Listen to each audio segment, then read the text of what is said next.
Hello guys, what's up back with the Mic Army. आज मैं आपको 5x5 में जो लास्ट के 2 एजेस बच जाते हैं उसे कैसे सॉल्व करना है उसका ट्यूटोरियल बताऊंगा। मैं जानता हूँ मैंने स्नेक क्यूब का अभी तक मैंने आपको बताया नहीं है कि कैसे उसको सॉल्व करना है। स्नेक क्यूब का आपको मैंने खाली बॉल बताया था। अभी काफ़ी सारे और पैटर्न्स हैं, लेकिन आज मेरा काफ़ी दिल हो रहा था ये 5x5 के लास्ट 2 एजेस का ट्यूटोरियल डालने का।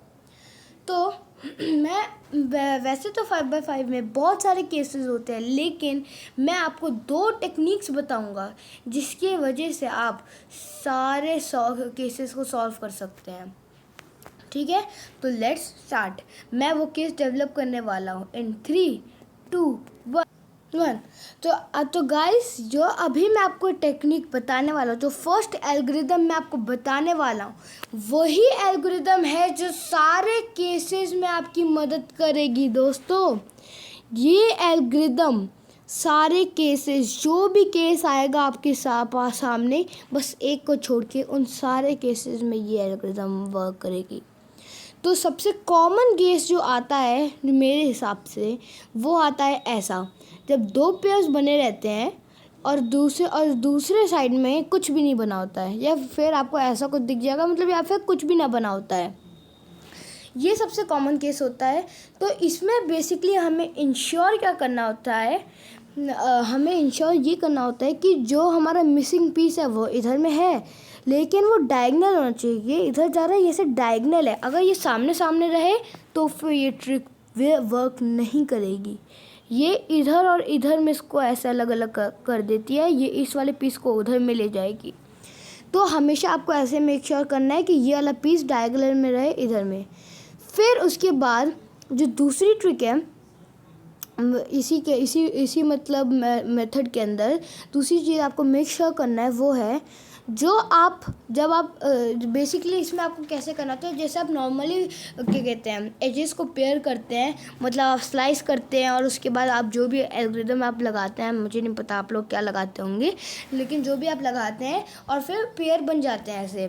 तो वही हमें करना है। पहले हमें एक स्लाइस मूव करना है, लेकिन उसे उस जगह पे करना है जो साइड, जहाँ पे 2 ये वाले हैं, जहाँ पे 2 ग्रुप हैं ऑलरेडी, उसके ऊपर या फिर उसके नीचे। अगर आप ऐसे पकड़े हैं तो फिर उसके नीचे या उसके ऊपर, मैं ऐसे पकड़ना प्रेफर करता हूँ, तो उसके ऊपर, अभी मेरे हिसाब से अभी ऊपर, जो हमेशा क्या कहते हैं, इस तरफ से आपको स्लाइस करना है। मतलब आप ऐसे स्लाइस नहीं कर सकते, आपको ऐसे स्लाइस नहीं करना है, आपको इस तरफ से ऐसे स्लाइस करना है।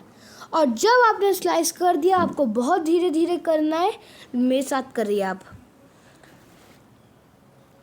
आर, सबसे पहले आपको आर करना है, फिर आपको करना है एफ प्राइम, फिर आपको बस एक बार यू मूव करना है और फिर उसी को उल्टा कर देना है। आर किया था तो आर प्राइम, और एफ प्राइम किया था तो एफ। और अब जो हमारा स्लाइस मूव था उसको स्लाइस बैक, एंड आपके एजेस सॉल्व हो चुके हैं।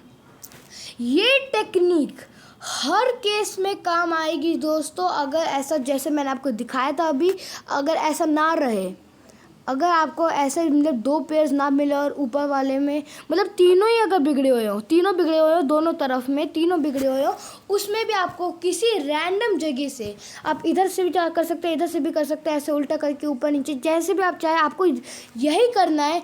फिर उसके बाद अगर तब भी नहीं होता आपको फिर से यही करना है। आपको ये करते रहना है जब तक आपके पास ऐसा सिचुएशन ना आए जिसमें 2 पेयर्स हों और वो करें। एक सिचुएशन होती है जिसमें दोनों तरफ 2-2 पेयर्स होते हैं, तो इसमें आपको कोई सा भी आप चूज़ कर सकते हैं, आपको करना होता है। उसके बाद आएगा पैरेडी।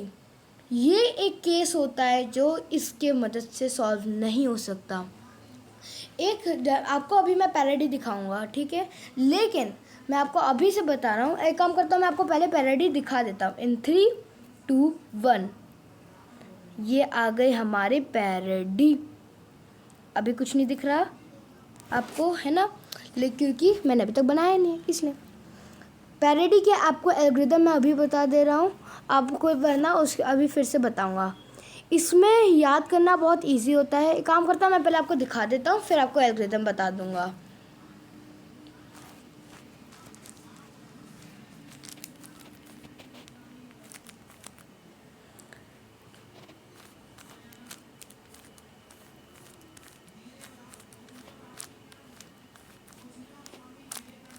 ये होता है हमारा पैरेडी, जिसमें दो होते हैं, बस एक पीस को फ्लिप करना होता है। ये 3x3 की तरह नहीं है जिसमें आप खाली एक पीस को फ्लिप नहीं कर सकते। जी हाँ, 5x5 में आप एक पीस को फ्लिप कर सकते हैं।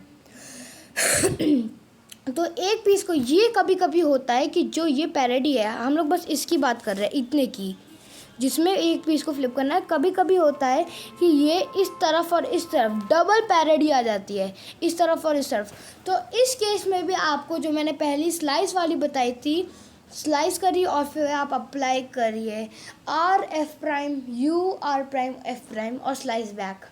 ये एल्गोरिदम आपको अप्लाई करना है अगर आपकी डबल पैरेडी आती है, या फिर आपका कोई और केस आता है जिसमें मे भी ऐसा हो कि तीनों ही अनसॉल्व्ड हो। मतलब जो सा भी केस आता है आपको हमेशा यही एल्गोरिदम करना है, एक्सेप्ट अगर डबल पैरेडी आती है तब भी आपको ये करना है। लेकिन सिंगल पैरेडी में आप नहीं कर सकते, क्योंकि उसमें हमेशा दो ग्रुप्स ऑफ चीज़ें चाहिए। हम लोग स्लाइस करते हैं तो दो पेयर्स अनसॉल्व्ड रहते हैं, इसमें खाली वन पेयर अनसॉल्व्ड है। तो इसकी एल्गोरिदम मैं आपको बताऊंगा, लेकिन ये एल्गोरिदम मैं आपको ईजीएस्ट मेथड में बताऊंगा, मतलब आपको याद करने की एक बहुत अच्छी ट्रिक बताऊंगा इसकी। तो ये ट्रिक है, आपको सबसे पहले शुरू करना है। आप ऐसे सुनिए, जब मैं LW बोलूँ, LW, तो मतलब मैं इन दोनों की बात कर रहा हूँ। W का मतलब है बेसिकली जो L वाली लेयर है, LW सॉरी, तो L वाली जो लेयर है ये हो गया LW मतलब दो। तो ये, तो जब दो लेयर्स को एक साथ मिलाना है मतलब LW, RW, इन दो को हिलाना है, ओके। और आपको F और U टर्म्स तो आपको पता ही है, वो बहुत चीज़ें हैं, वह वैसे ही करना है हम लोगों को, ठीक है। शुरू करते हैं। पर और आपको, अगर आप लोगों को नहीं पता है सारे नोटेशंस क्यूब में क्या होते हैं, तो फिर मैं आपको अभी बता दूं। R का मतलब होता है राइट साइड, L का मतलब होता है लेफ़्ट साइड, U का मतलब होता है up top side, and F का मतलब होता है फ्रंट साइड। D और B भी होता है जो होता है डाउन और बैक, लेकिन उसका इस एल्गोरिथम में कोई यूज़ नहीं है। जब मैं प्राइम बोलूँ, जैसे कि R', मतलब R होता है इस तरफ से, तो प्राइम होता है उसके अपोजिट साइड। तो एल्गोरिथम शुरू करते हैं। अगर आप लोगों को तब भी नहीं समझ आया एल्गोरिथम के रोटेशंस, तो फिर आप बस मेरे हैंड मूवमेंट्स को कॉपी कर सकते हैं, ठीक है। Let's start. LW', तो आपने इसको नीचे किया। अब ऐसे याद कर सकते हैं, हर मूव के बाद एक U2 या F2 मूव होना होता है। तो RW' सॉरी, तो U2। फिर उसके बाद LW के साथ हमेशा F2 आता है। आप ऐसे याद कर सकते हैं, मैंने ऐसे ही याद करा है, LW F2। अब इसको फिर से रिवर्स करना है, तो अब LW', इसको ऊपर करने के लिए LW', और LW है तो F2। फिर RW2, मतलब एक बार नहीं करना है इसको, एक बार तो करना ही है, एक और बार करना है। और क्योंकि ये RW है तो U2, फिर से ऊपर करना है, फिर U2, फिर इसको नीचे करना है, फिर U2। तो इतने बार U2 आ चुका है, तो हम एक F2 इसके साथ घुसेड़ देंगे, F2। अब आपको कॉमन सेंस लगाइए, ये है ऐसा, इधर में रेड, इधर में ऑरेंज, आप जहाँ से भी पकड़े हैं अपोजिट कलर्स है। इसको क्या करना होगा, इसको 2 बार घुमाना होगा, डरिए मत, यही करना है। और फिर F2 मूव अननेसेसरी है, आप देख के समझ सकते हैं। ये है हमारी पैरेडी की एल्गोरिदम। ये एल्गोरिदम आप कहीं लिख सकते हैं, जब जैसे जैसे मैं बोल रहा था आप कहीं इसको लिख सकते हैं, वीडियो को वापस देख के आप कहीं लिख लीजिए। इस एल्गोरिदम को बाय हार्ट याद कर लीजिए, आपका 5x5 बहुत इजी हो जाएगा। 5x5 में कुछ ज़्यादा खास होता नहीं है, बेसिकली 3x3 को, बेसिकली 5x5 को 3x3 में कन्वर्ट करना होता है। आपके सारे पेयर्स हो गए, अब आप इसको 3x3 की तरह सॉल्व कर सकते हैं। इन सारे पीसेस को सेंटर पीस, इन तीनों को एज पीस। और आपको अगर मेथड नहीं पता है कि 5x5 को कैसे सॉल्व करना होता है, तो सबसे पहले हम लोग वाइट वाला बनाते हैं सेंटर। ये बिगनर्स के लिए बहुत इजी होता है, तो मैं बता रहा हूँ। पहले हम लोग वाइट वाला बनाते हैं, फिर येलो वाला बनाते हैं, उसका अपोजिट ही बनाना होता है। वाइट और ऑरेंज ऐसे नहीं कर सकते, वाइट और येलो। फिर इन सब में से कोई सा भी पिक कर लीजिए। फिर उसके बाद ऐसा नहीं कि ये ऑरेंज पिक कर लिए तो रेड को होगा, नहीं, ऑरेंज के बाद आपको ग्रीन करना है या फिर ब्लू करना है। जब आपने इन दोनों में से एक कोई कर लिया, फिर उसके बाद ये दोनों साइमल्टेनियसली सॉल्व हो जाएंगे, ठीक है। आपने ये कर दिया। फिर एज पेयरिंग आती है, एज पेयरिंग हो गए जिसमें जिसमें आपने मैंने अभी बताया लास्ट 2 एज में जो प्रॉब्लम होती है वो मैंने अभी आपको बता दिया उसको कैसे सॉल्व करना है। फिर जब आपने ये कर लिया, बेसिकली ये 3/3 बन गया। तो 3/3 अगर आपको नहीं पता है कि 3/3 कैसे सॉल्व करना है तो आप मेरे यूट्यूब चैनल पे जाकर इसका लिंक इसको आप देख सकते हैं और सीख सकते हैं कि 3/3 को कैसे सॉल्व करना है। मैं अभी आपके सामने इसको 3/3 को सॉल्व कर रहा हूँ।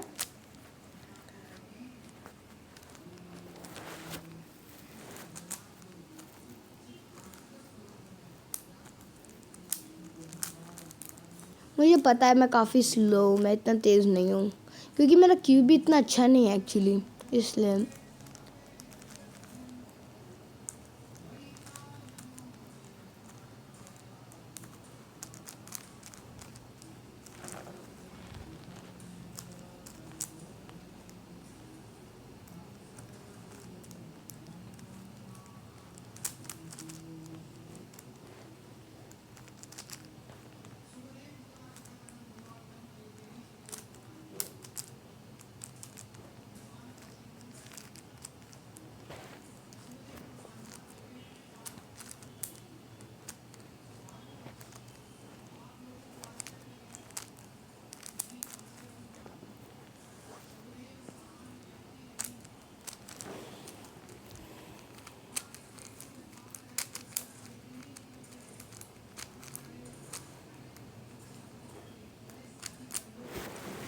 ये हो गया हमारा सॉल्व। आपको मैंने ट्रिक्स बता दिए। Thank you for watching. Please subscribe, like, share and comment. आपका सपोर्ट बहुत अच्छा है। प्लीज़ ज़्यादा सब्सक्राइब करिए जिससे कि मेरा चैनल ग्रो हो और फिर मैं और अच्छे अच्छे वीडियोस पोस्ट करूं आपके लिए। Thank you for watching. Bell icon को ज़रूर दबाइए for notifications of the next video. Thank you and stay safe. Bye.